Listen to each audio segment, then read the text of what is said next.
오늘은 예수와 그의 가족이라는 제목을 가지고 마가복음 3장 20절에서 35절까지 말씀을 함께 나누고자 합니다.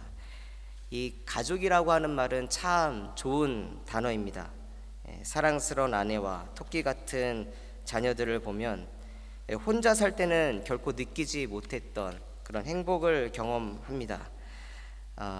물론 가끔은 가족으로 인해서 마음 상하는 일도 있고 다툼도 있지만 그래도 가족이라는 존재가 있기 때문에 외롭지 않고 또 웃음도 주고받고 서로 사랑하면서 어떠한 정서적인 안정과 심리적인 어떠한 공간, 그리고 가장 작은 단위의 사회, 이것들을 경험하게 됩니다. 근데 모든 사람에게 가족이라고 하는 것은 좋은 이미지만 있는 것이 아니라 때로는 그것이 상처이며 트라우마가 돼가지고 너무 힘들게 하는 그런 경험이 있는 사람들도 있습니다. 제가 한국에서 사역을 할 때에 어떤 한 청년이 일화입니다.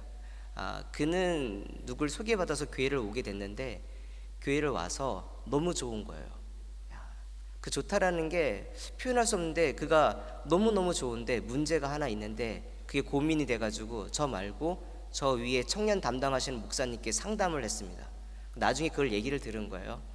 그 청년의 고민은 무엇이냐면 아버지가 너무 미워요. 그에게는 아버지가 너무 미운데 교회에 왔더니 아버지 그러는 거야. 하나님 아버지. 그 통성기도할 때 주여 아버지 그러면은 이 청년은요, 그 트라우마가 얼마나 센지 아버지라는 소리를 들을 때마다 움찔움찔한대요. 몸이 전율이 일어난대요. 그 전율이 좋은 의미의 전율이 아니라 나쁜 의미의 전율. 그 아버지라는 단어를 들으면 단순히 나빠 이게 아니라 그에게는 자신의 내면 속에 있었던 그 가라앉았던 그 상처들이 막 일어나가지고 자신의 마음을 막 힘들게 하고 심지어는 막 분노가 일어나고 화가 일어난다는 거예요. 근데 예배에 들어가는데 다 좋은데 하나님 아버지라고 하는데 그 청년이 그랬대요. 목사님한테. 목사님 그냥 하나님 하고 딱 끝내면 안 되겠냐고. 하나님 엄마 이러면, 하나님 어머니 이러면 자기가 딱 와닿는데 하나님 아버지 하는 순간에 자기는 그 모든 그 은혜가 다 사라진다라는 거예요. 그 청년이 정말 심각해서 그 얘기를 했어요. 근데 그 청년이 왜 교회를 떠나지 않냐고 했더니 교회에 오니까 형들하고 누나들이 있대요.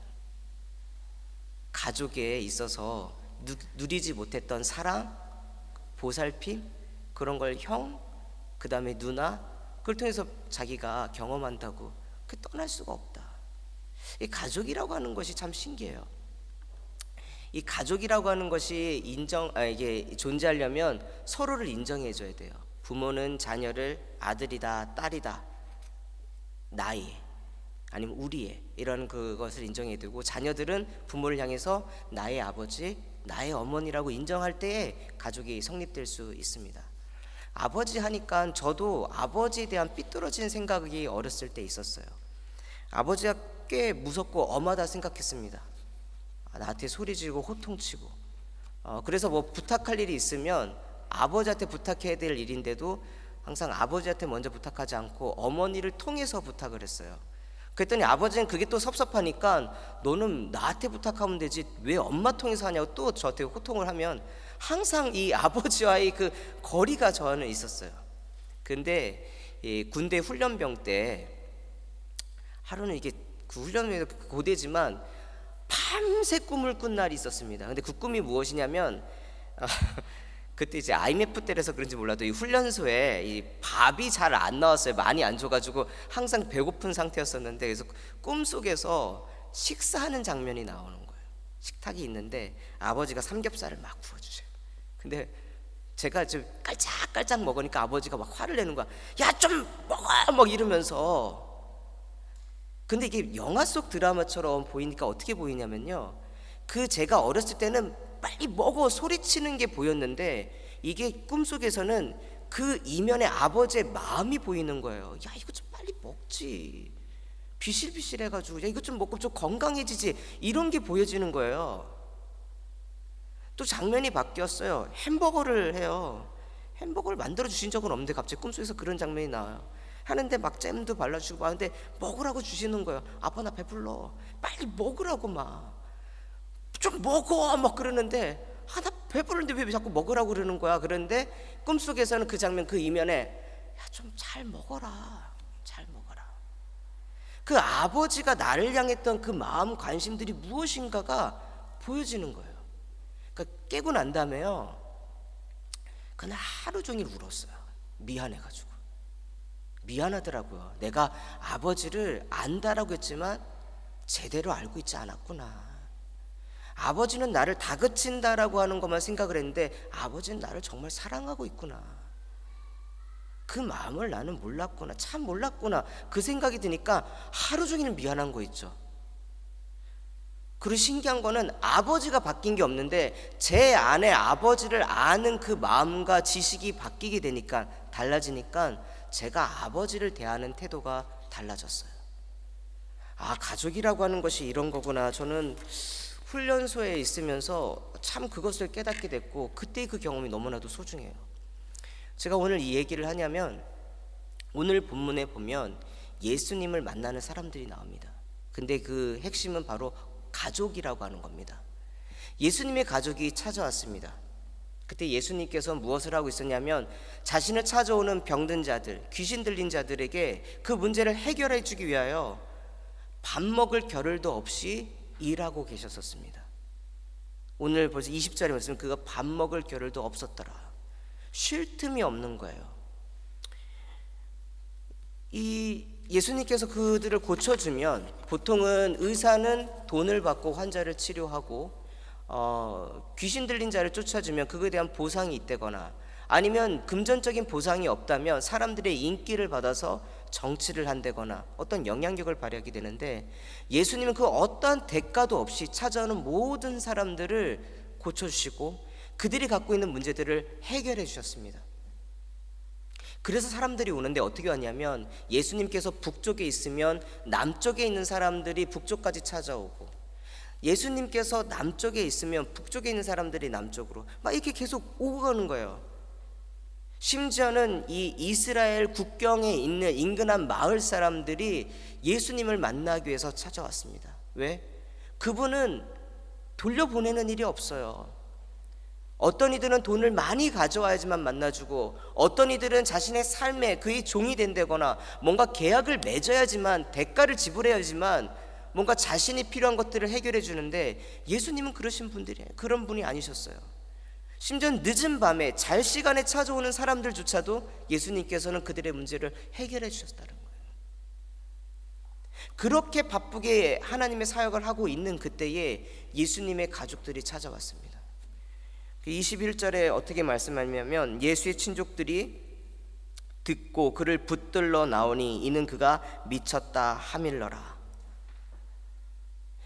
예수의 가족들은 예수님을 어떻게 봤냐면, 야, 쟤 우리 형인데 미쳤어, 하나님의 아들이래. 엊그제까지만 우리가 같이 자랐는데 빨리 잡아다가 집에다 가둬야 되겠다. 여기서 붙들러라고 하는 이 단어는 뭐냐면 체포하다라는 뜻입니다. 그러니까 경찰이 범인을 체포하다 할 때 쓰는 이 체포예요. 그러니까 강제로 힘으로 이게 억압해서 눌러서 잡고 어디다가 가둬놓는다, 여기까지. 체포하는 게 끝이 아니잖아요. 체포한 목적은 어디다가 가둬놓는 거잖아요. 이 예수의 가족은 예수를 너무나도 잘 알아. 내 형이야, 오빠야. 그런데 하나님의 아들, 무슨 하나님의 아들이야, 무슨 병자를 고친다고 그러는 거야. 미쳤으니까 빨리 잡아다가 망신 당하기 전에, 여기서 망신은 누구예요? 예수님이 당하는 게 아니라 자신들이 망신 당하기 전에 빨리 가둬놔야 되겠더라. 예수님은 하나님의 나라의 사역을 하기 위해서 귀신 들린 자의 그 귀신을 고쳐주기 위하여 밥 먹을 시간도 없이 열심히 일을 하고 있는데, 그들은 뭡니까? 잡아다가 하나님의 나라의 일을 못하게 막는 일을 하는 거죠. 근데 그 이유는 뭡니까? 내가 예수를 잘 알아. 내가 예수를 잘 알아. 우리가 예수를 잘 알잖아. 가족이잖아. 그 다음에 예수를 잘한다고 하는 또 다른 부류의 사람들도 나옵니다. 그런 누구냐면 이 예루살렘부터 파견되어 있는 서기관들과 바리새인들, 그들이었습니다. 야, 우리가 봤을 때 예수는 귀신 들린 사람이야. 저가 어떻게 귀신을 쫓냐면 그가 귀신의 이 대왕인 바알세습, 그러니까 우리가 사탄이라고 하는 존재가 그에게 능력을 줘서 이 귀신들을 다스리는 권세를 줬기 때문에 그가 귀신을 쫓아낼 수 있는 거야. 우리가 알잖아. 성경을 배웠고 알았고 수많은 해석들을 알고 전통을 알기 때문에 이 일은 이 귀신의 능력이 있지 않고서는 할 수 없는 일이야. 우리가 잘 알아. 그들도 예수를 잘 안다라는 거예요. 이 근거가 무엇이냐면 군대 한번 생각해 보세요. 군대에서 이 상관이 있고 부하가 있습니다. 부하는 무조건 위에 있는 상관의 명령에 복종해야 됩니다. 이 옛날 사람들은 어떻게 생각했냐면 이 사단의 이 조직들이 군대와 같다. 오늘날도 마찬가지죠. 군대라고 하잖아요. 군대이기 때문에 그들은 위의 존재에게 명령을 받는데 명령을 누구로부터 받는가? 같은 군대 안에 있는 존재들에게 명령을 받는다라는 거예요. 좀 논리적으로 좀 맞는 것도 같아요. 위에 있는 상관이 명령하니까 나가라고 하니까 나간다라는 거죠. 근데 그 권세를 준 사람은 누구다? 사단이다. 이게 그 당시에 성경을 해석하는 사람들의 수준이었었습니다. 우리가 잘한다. 잘 알고 있는 지식으로 봤을 때 예수는 그렇기 때문에 귀신이 들렸다. 예수님께서는 그들을 향해서 무엇라고 말씀하십니까? 야, 세상 천지 같은 팀원끼리 우리 아이들이 말하는 표현으로 팀킬 하는 경우가 어딨냐. 사단의 군대를 강화시키려는데 그러면 자신의 군대를 강화시켜야 되는데 그 군대를 쫓아내겠느냐, 싸우겠느냐, 심지어는 굴복해가지고 그가 정상으로 돌아오도록 만들겠느냐. 너네들이 말하는 게 합리적인 의심이 아니잖아. 가짜잖아. 근데 이게 바리새인들 이런 사람들만 했던 게 아니라 그런 소문이 퍼져 있더라라는 거예요. 퍼져 있더라. 오늘날도 가짜 뉴스가 많지만 옛날에도 마찬가지였어요. 가짜 뉴스 많았었습니다. 가짜 뉴스에 가장 큰 피해를 본 사람이 있다면 저는 역사적으로 예수님보다 더 많은 피해를 본 사람이 어디 있을까, 그렇게 생각이 듭니다. 소크라테스도 그 가짜 소문으로 인하여 결국 죽긴 하지만 그러나 예수님은 사역하는 내내 그것이 했어요. 말도 안 되죠. 미쳤다, 귀신 들렸다. 여러분, 이 뉴스라고 하는 것이요, 우리가 분별하지 못하면 항상 그것이 팩트는 아니에요. 제가 미디어를 배우긴 했지만 그래서 잘하지는 못하지만 그러나 미디어에서 가장 중요한 게 있어요. 전달되는 정보가 항상 팩트를 말하는 것이 아니라 커먼 센스로 향한다. 그것이 무엇이냐면 사실인지 아닌지는 중요하지 않아요. 그것을 전달하고자 하는 자의 목적이라는 것이 있어서 사람들이 정보가 들어가면 그 정보가 어느 순간에 팩트가 되는 게 아니라 커먼 센스, 상식이 됩니다. 이 상식은요, 근데 팩트와 같은 역할을 해요. 사실과 상식은 달라요. 사실은 진실이죠. 누구나도 부인할 수 없는 거예요. 그런데 상식은 사실인지 아닌지가 중요하지 않고 사람들이 믿고자 하는 바예요. 최근에 우리가 코로나 때문에 한국에서 우리가 수많은 뉴스를 이곳에서 접하게 되죠. 이곳에서도 마찬가지예요. 팩트가 있어요. 윈블던에, 킹스턴에, 노비턴에 그것이 있어서 이 환자들이 발생했다라는 것. 그래서 폐쇄된 학교들이 있고 그 다음에 어떠한 기관이 있다라는 소식들이 들립니다. 근데 어떤 소식이 하나 있었냐면 최근에 킹스턴에 사는 한인 중에 코로나 바이러스에 감염이 된 확진자가 있는데 그가 H마트도 들리고 어디도 들렸다라는, 이게 파란이 돼가지고 저는 몰랐는데 어디까지 갔냐면 여기에는 GDPR 때문에 NHS 간다고 해가지고 그걸 확인할 수도 없잖아요. 근데 문제는 누군지를 몰라요.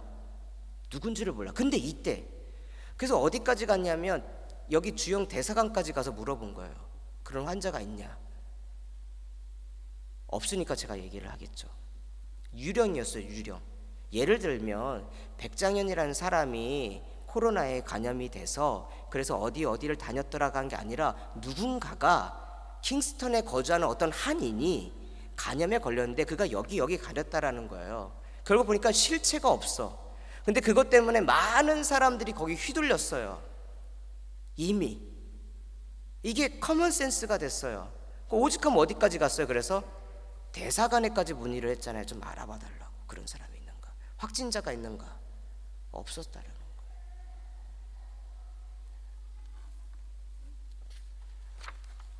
우리는 쏟아지는 정보 가운데요, 팩트를 볼 필요는 있어요.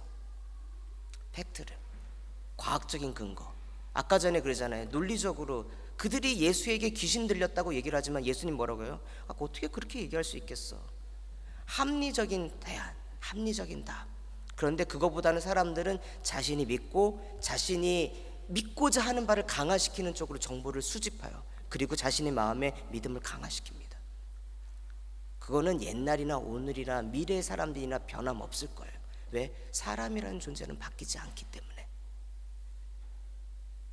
그런데 예수님께서 오늘 본문에서 가장 중요한 핵심의 단어가 있다면 뭐냐? 아는 거예요. 아는 것.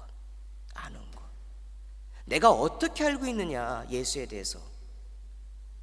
당신들은 예수에 대해서 어떻게 알고 있습니까? 가족이라고 해서, 함께 있다고 해서, 거리가 가까운 데 있다고 해서 아는 것이 아니다라는 거예요. 내가 지식이 있고 뭔가 판단할 수 있는 근거가 있다고 해서 그를 진심으로 안다라고 할 수가 없어요. 오늘 그림서 본문은 어디로 갑니까?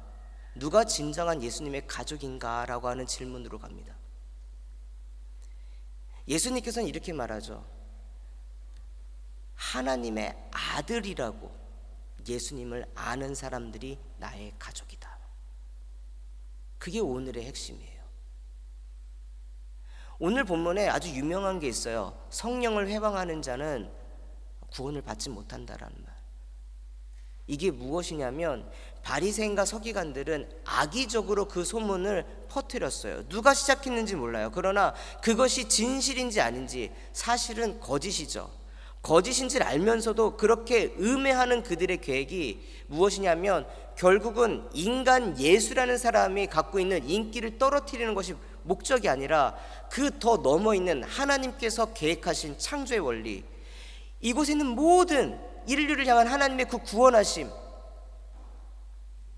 하나님의 아들이 귀신을 쫓아내심으로 인하여 사단의 모든 권세를 이기셨다라고 하는 그 증거, 그것을 보여주는 그 역사의 자리 가운데서 그것을 어떻게 합니까? 거짓된 것으로 만들어서 예수님이 하나님의 아들이라는 것을 증명하지 못하도록 방해하는 것, 이게 성령이 회방하는 거예요. 성령을 회방하는 일이라는 거예요. 나는 소문을 들었을 뿐입니다. 그냥 전했을 뿐이에요. 근데 조심해야 되는 것이 있다라는 거예요. 내가 말하는 그 말 한마디가 어떤 이들에게 그들의 명예뿐만이 아니라 그들의 삶의 그 사회적인 그 삶의 영역들을 흔들어 놓을 만큼 심각한 소문이라면 어떻게 됩니까? 객관적으로 분별하기 이전까지는 침묵해야 돼요. 침묵해야 돼요. 근데 오늘날에 저는 좀 언론에 대해서 많이 좀 비판적이긴 해요. 이렇게 공부를 했기 때문에 그런지 모르겠지만, 그러나 중요한 것이 있어요. 우리가 분별할 수 있는 능력이 있으면 휘둘리지 않아요. 미국이나 영국이나 대체로 언론학이 발전한 나라들에서는 이미 이 언론에 대해서 수많게 휘둘러 본 경험이 있기 때문에, 경험들이 있기 때문에 조심해요. 근데 여전히 이 사람이라는 존재는 소문에 민감한 존재입니다. 그거 어떻게 할 수 없어요. 다만 제가 오늘 얘기하는 것은 우리가 오늘의 삶에 공동체를 이루면서 무엇을 조심해야 되는가? 내가 믿는 예수, 내가 아는 예수에 대해서 어느 정도 알고 있는가? 나는 잘 알고 있는가? 예수님이 하나님의 아들이라는 것을 믿고 그분이 나를 사랑하시고 나를 찾아오셨다라는 그 사실에 대해서 고백할 수 있는가? 그것이 안 된다라면 가족이라는 것을 이룰 수가 없다라는 거죠. 이제 코로나 때문에 이 탈교회화라고 하는 거죠. 이 교회를 떠나는 이 속도가 굉장히 빨라질 거예요. 굉장히 빨라질 거예요. 한국 사회에서는 뭐 말할 것도 없고요. 유럽 사회에서는 그럴 거예요. 우리 한국인들에만 그런 것이 아니라 전세적으로 모임이 있는 자리들에 대해서 두려워하고 겁낼 겁니다. 그럼 이런 시대에 우리는 어떻게 교회를 이끌 수 있을까? 하나님의 가족이 될 수 있을까? 가족이라고 하는 것은 거리 간의 가까움, 그 다음에 서로 간에 이 뭐라고 할까요? 너와 나의 관계의 가까움이 있기 때문에 가능하거든요. 예수님을 하나님의 아들이라고 알아서 고백하는 사람들이 뭐예요? 가족이 된다라는 거잖아요. 예수님의 가족. 예수님의 가족을 우리가 이렇게 생각하면 나랑 예수님과 1대1의 관계로만 생각하면 안 돼요. 내가 예수님의 가족이 됐기 때문에 여기 있는 여러분도 저의 가족이 되는 거예요. 그게 교회인 거죠. 이 교회라고 하는 것은 그렇기 때문에 세상의 그런 이 관계들하고는 달라요. 세상에는 의리로 모일 수도 있어요. 우리 의리 그러면서 의리로 모일 수도 있어요. 너와 내가 남이야. 아니잖아. 의리로 모일 수도 있어요. 그러나 오늘날 교회가 흔들리고 있는 시대 가운데에 무엇이 필요하냐면 우리 상황이 어떻게 바뀔지 몰라요. 예를 들면 제가 한빛교회는 그 한빛교회가 있는 퀸 로드에 그 코로나 바이러스에 감염돼서 확진자가 나왔는데 그 확진자가 있는 그때쯤에 그 교회에 장례식이 있었대요. 근데 여기는 루트가 잘 이렇게 안 나오잖아요. 그러니까 영국 교회에 있는 사람들보다는 거기 한인 교회에 있는 사람들이 그 의심이 되니까 예배를 드리지 못하게 됐어요. 그러니까 오늘까지는 예배를 드리지만 그 심리적인 압박감, 그러니까 이걸 뭐 정지할 수는 있는 문제는 아닌 것 같아요. 그만큼 우리가 약한 존재들이에요. 그러니까 오늘날 이제 많은 목사님들이 지금 이 멘탈이 뭔가 붕괴되는 느낌이 들거든요. 지금 이게 뭐 환난과 핍박이 있고 이 뭐라고 할까요? 총과 칼로 협박을 해서 예배를 못 드리는 게 아니라 이게 뭔가 보이지 않는 바이러스인데 지금 모이면 안 된다는 걸 우리는 알고 있어요. 한국에서는. 왜냐하면 모든 공적인 모임 자체들이 안 되니까. 근데 그걸 알지만 이 멘탈이 붕괴가 되는 거예요. 예배가 지금 안 되는 것 때문에. 그렇잖아요. 성도님들도 그래요. 막 간절히 예배를 드리고 싶은데 예배를 못 드리니까 너무 마음이 아파. 그런 분들이 있어요. 마음이 무너지는 게 정신적으로 무너지는 이런 거예요. 그런 상황이 맞이할 수 있어요. 우리가 어떻게 그렇게 될지도 몰라요, 사실은. 근데 그런 날 오늘날에 그러면 교회가 어떤 거냐? 어떤 거야 되느냐? 단순히 건물 안에 사람들이 모여 있다고 교회가 아니라 때로는 떨어져 있어도 우리가 예수님을 나의 가족으로 모셨기 때문에, 그가 나를 가족이라고 하기 때문에 내 형제 자매들과 가족으로서 살 수 있는, 거리가 문제가 아니라 그가 나의 가족이라고 인정할 수 있는 공동체. 앞으로 바뀔 다가올 세대에 우리에게 필요한 가장 중요한 것은 바로 이 정신이라는 거예요. 예수를 나에게 어떻게 할까? 우리가 어떻게 알아야 되는가? 예수를 통해서 뭡니까? 내 형제 자매를 통해서 그 얼굴 안에 담겨있는 예수의 형상을 보는 것. 야곱이 그 형을 보면서 형의 얼굴을 보니까 농담으로 한 말이 아니라 압으로 한 말이 아니라 형의 얼굴을 보니까 내가 하나님의 얼굴을 뵌 듯합니다. 분이엘. 우리가 내 형제의 얼굴을 일주일에 한 번이던 아니면 일주일에 다른 날을 보던 그 형제 자매들의 모습을 통해서 아버지의 모습을 보는 거예요. 예수님의 모습을 보는 거예요. 그런 공동체. 그렇기 때문에요, 저는 희망을 품기로 했어요. 희망을. 과거 역사에 흑사병이 돌았습니다. 전 유럽의 3분의 1이 죽었습니다. 그리고 교회는 유례 없는 부흥을 맞이합니다. 많은 사람들이 그 죽음의 공포를 극복하기 위해서 교회를 찾아와서 예배를 드려요. 근데 그것이 가져온 것이 무엇이었냐면 교회의 타락이었습니다. 그리고 일어난 것이 무엇인가? 종교개혁이었어요. 오늘 이 시대에 우리들에게 하나님께서 어떻게 이것을 해석하고 바라볼 것인가? 저는 좀 소망을 가지려고 그래요. 절망하지 말자, 낙심하지 말자. 이 시대 정말 하나님께서 원하시는 교회의 참 모습, 뭔가 하나님이 보시기에 좀 좋지 못했던 그 교회들의 모습들이 있었다면, 교회들이 가져야 될 참 정신을 놓치고 있었던 것이 있었다면 다시금 붙잡으면 된다. 다시금 회복시켜 주실 것이다. 한 사람이 그냥, 그것도 사람들 보라고 쓴 게 아니라 라틴어로 써가지고 나 이거 반대한다고 했었던 그 글귀가 온 유럽을 휩쓸며 심지어 전 세계에 영향을 미칠 거라고 누가 생각을 했겠습니까? 저는 그렇기 때문에 오늘 이 시대 가운데 우리에게 필요한 것이 있다면, 세상의 소문이 흉흉하고 그것으로 인하여 우리의 마음이 흔들릴지라도 우리를 부르시며 우리가 예수 그리스도 가운데서 하나의 가족이 되기를 원하시는 하나님의 뜻하심과 예수를 보내시는 하나님의 그 목적하심이 이루어지기를 위하여 소망할 수 있는 교회 공동체가 되기를 원합니다. 제가 여러분들께 말씀드렸지만, 여기서 만약 지역에서 카운실에서 그리고 NHS에서 어느 지역에 당분간 모임을 금하세요 라고 하는 얘기가 나오면 저는 따를 겁니다. 그러나 객관적으로 그것이 나오기 전까지는 저는 예배 자리를 지킬 겁니다. 지키기를 원합니다 아니라 지킬 겁니다. 네. 그러나 혹시라도 여러분들이 있는 그 삶의 그 자리에서 그런 위험이 있어서 자가격리를 해야 된다거나 아니면 뭔가 조금 잠깐 쉬어야 되는 상황들이 있다면 쉬시는 거에 대해서 저는 뭐라고 정지하지는 않습니다. 판단할 근거도 없어요. 안 할 거예요. 다만 그것에 대해서 분별하면서 했으면 좋겠어요. 내가 소문에 휩쓸리면서 가는가, 아니면 나를 부르시는 예수 그리스도 가운데 가족이 되었기 때문에 그 가족의 자리 가운데 있는 것을 소망할 것인가. 그 마음으로 예배의 자리에 오셔서 아버지께 예배를 드리고, 또한 우리가 갖고 있는 소그룹의 모임들 가운데에 그 모임들을 갖기를 간절히 소망합니다. 우리가 모임을 가질 수 있을 때가 언제인지 몰라요.